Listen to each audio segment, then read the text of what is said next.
ಇನ್ನು ಉಗ್ರರು ಮತ್ತು ಭದ್ರತಾ ಪಡೆಗಳ ನಡುವೆ ಗುಂಡಿನ ಚಕಮಕಿ.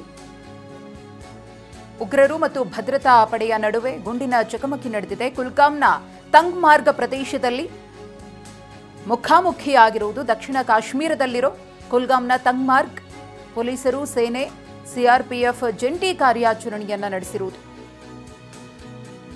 ಉಗ್ರರು ಮತ್ತು ಭದ್ರತಾ ಪಡೆಗಳ ನಡುವೆ ಅಂದರೆ ಪೊಲೀಸರು, ಸೇನೆ ಹಾಗೂ ಸಿಆರ್ಪಿಎಫ್ ಜಂಟಿ ಕಾರ್ಯಾಚರಣೆಯನ್ನು ನಡೆಸಿದಂತಹ ಸಂದರ್ಭದ ಒಂದಷ್ಟು ವಿಚಾರಗಳು ಲಭ್ಯವಾಗ್ತಾ ಇದೆ. ನಿನ್ನೆ ಆದಂತಹ ದಾಳಿಗೆ ಈಗಾಗಲೇ ಪ್ರತಿಕಾರವಾಗಿ ಒಂದಷ್ಟು ಚಟುವಟಿಕೆಗಳು ಗರಿಗೆದರಿವೆ. ಕಾಶ್ಮೀರದಲ್ಲಿ ಉಗ್ರರನ್ನ ಸದೆಬಡಿಯುವ ನಿಟ್ಟಿನಲ್ಲಿ ಅಲ್ಲಿನ ಭದ್ರತಾ ಸಿಬ್ಬಂದಿ ಕೂಡ ಅಲರ್ಟ್ ಆಗಿದ್ದಾರೆ. ಇದೀಗ ಕುಲ್ಗಾಮ್ನ ತಂಗ್ಮಾರ್ಗ್ನಲ್ಲಿ ಪೊಲೀಸರು, ಸೇನೆ, ಸಿಆರ್ಪಿಎಫ್ ಜಂಟಿ ಕಾರ್ಯಾಚರಣೆ ನಡೆದಿದೆ. ನೋಡಿ, ಇಲ್ಲಿ ಸಂಕಷ್ಟದಲ್ಲೂ ಕೂಡ ಕಾಶ್ಮೀರಿ ಸ್ಥಳೀಯರು ಕೆಲವರು ನೆರವಾಗಿದ್ದಾರೆ. ಉಗ್ರರ ಗುಂಡಿನ ದಾಳಿ ಬೆನ್ನಲ್ಲೇ ಪ್ರಾಣ ಪಣಕ್ಕಿಟ್ಟು ರಕ್ಷಣೆಗೆ ದೌಡಾಯಿಸಿದ್ದಾರೆ. ಕನ್ನಡಿಗ ಮಂಜುನಾಥ್ ಪುತ್ರನನ್ನ ಅಲ್ಲಿನ ಸ್ಥಳೀಯರೇ ರಕ್ಷಣೆ ಮಾಡಿದ್ದಾರೆ.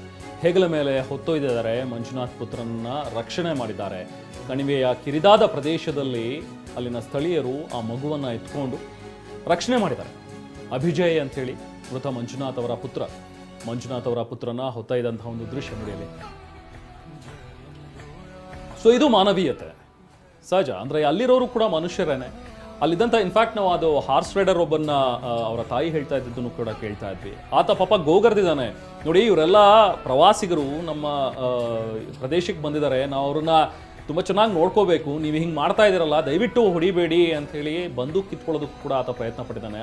ಆತನನ್ನು ಕೂಡ ಹೊಡೆದಾಕಿದ್ದಾರೆ. ಈ ಉಗ್ರರಿಗೆ ಯಾವುದೇ ರೀತಿಯಾದಂಥ ಮನುಷ್ಯತ್ವ ಇಲ್ಲ. ಮನುಷ್ಯ ರೂಪದಲ್ಲಿರುವಂಥ ನರರಾಕ್ಷಸರು ಅವರು. ಬಟ್ ನೋಡಿ, ಅಲ್ಲಿರುವಂಥ ಸ್ಥಳೀಯರು ಪಾಪ ಆ ಟೈಮಲ್ಲಿ ಗುಂಡು ಹಾರ್ತಾ ಇದೆ, ಅವ್ರು ಬಂದು ಹೊಡೆದಿದ್ದಾರೆ ಅಂಥೇಳಿ ಗೊತ್ತಾದಾಗ ತಕ್ಷಣಕ್ಕೆ ಅಲ್ಲಿ ಹೋಗಿ ಅವರ ನೆರವಿಗೆ ಬಂದಿದ್ದಾರೆ. ಇನ್ಫ್ಯಾಕ್ಟ್ ಮಂಜುನಾಥ್ ಅವರ ಪತ್ನಿ ಕೂಡ ಮಾತನಾಡ್ತಾ ಹೇಳಿದ್ರು. ಅಲ್ಲಿದ್ದಂಥ ಸ್ಥಳೀಯರು, ಪಲ್ಲವಿಯವರು ಕೂಡ ಮಾತನಾಡಿದ್ರು. ಅಲ್ಲಿದ್ದಂಥ ಸ್ಥಳೀಯರು ಹೇಗೆ ಬಂದು ನಮಗೆ ರಕ್ಷಣೆ ಮಾಡಿದ್ರು ಅಂತೇಳಿ. ನೋಡಿ, ಅವರ ಪುತ್ರನನ್ನು ಹೆಗಲ ಮೇಲೆ ಹೊತ್ಕೊಂಡು ಹೋಗಿ ರಕ್ಷಣೆ ಮಾಡಿರುವಂಥ ಒಂದು ದೃಶ್ಯ. ಅವರು ಮಾತಾಡಿದ್ರು, ಪಲ್ಲವಿಯವರು ಕೂಡ ಅದೇನು ಹೇಳಿದ್ರು ನೋಡಿ. ಸಂದರ್ಭ ಎದುರಿಸೋದು ಬಹಳ ಕಷ್ಟ. ಹೌದು, ನೀವೀಗ ಎಷ್ಟು ಜನ ಇದ್ದೀರಾ? ಯಾರ್ಯಾರು ಹೋಗಿದ್ದು ನೀವು ಜಮ್ಮು ಕಾಶ್ಮೀರಕ್ಕೆ ಮೇಡಮ್? ನನ್ನ ಗಂಡ ಮತ್ತೆ ನನ್ನ ಮಗ 3 ಜನ ಹೋಗಿದ್ದು ಶಿವಮೊಗ್ಗದಿಂದ.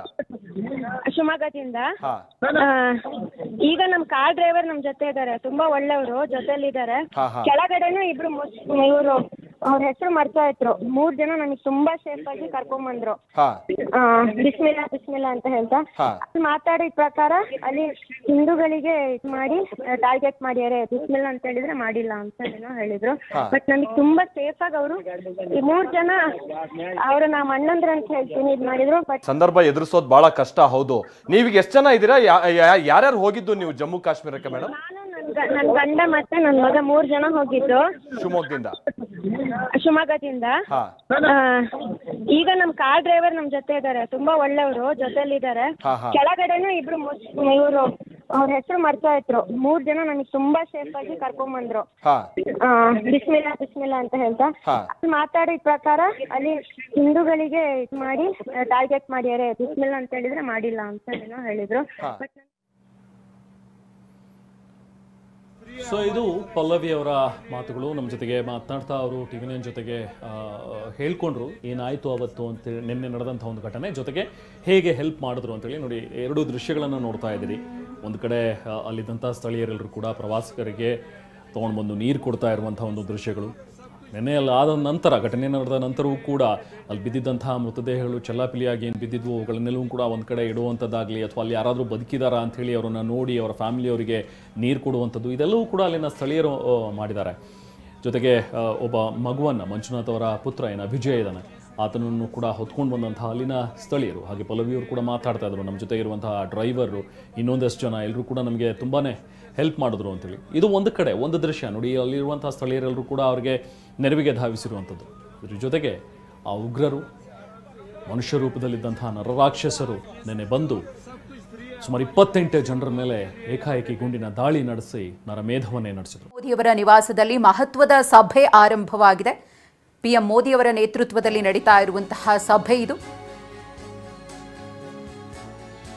ಕ್ಯಾಬಿನೆಟ್ ಸಮಿತಿ ಸಭೆ ಮೋದಿಯವರ ನೇತೃತ್ವದಲ್ಲಿ ಆರಂಭ ಆಗಿದೆ. ಕೇಂದ್ರ ಗೃಹ ಸಚಿವ ಅಮಿತ್ ಶಾ, ರಕ್ಷಣಾ ಸಚಿವ ರಾಜನಾಥ್ ಸಿಂಗ್, ವಿದೇಶಾಂಗ ಸಚಿವ ಜೈಶಂಕರ್, ಹಣಕಾಸು ಸಚಿವೆ ನಿರ್ಮಲಾ ಸೀತಾರಾಮನ್, ಎನ್ಎಸ್ಎ ಅಜಿತ್ ದೋವಲ್, ಹಿರಿಯ ಅಧಿಕಾರಿಗಳು ಈ ಸಭೆಯಲ್ಲಿ ಭಾಗಿಯಾಗಿದ್ದಾರೆ. ಪ್ರಧಾನಿಯವರ ನಿವಾಸದಲ್ಲಿ ಭದ್ರತೆ ಕುರಿತು ಕ್ಯಾಬಿನೆಟ್ ಸಮಿತಿ ಸಭೆ ನಡೀತಾ ಇರುವುದು. ನಿನ್ನೆ ಆದಂತಹ ಘಟನೆಗೆ ಸಂಬಂಧಪಟ್ಟಂತೆ ಮಹತ್ವದ ಚರ್ಚೆ ನಡೆಯುತ್ತೆ. ಹಾಗೆಯೇ ನಿನ್ನೆಯ ಉಗ್ರರ ಅಟ್ಟಹಾಸಕ್ಕೆ ಹೇಗೆ ಪ್ರತ್ಯುತ್ತರವನ್ನು ಕೊಡಬೇಕು ಅನ್ನೋದ್ರ ಬಗ್ಗೆಯೂ ಕೂಡ ರಣತಂತ್ರವನ್ನು ರೂಪಿಸಲಿದ್ದಾರೆ ಈ ಸಭೆಯಲ್ಲಿ.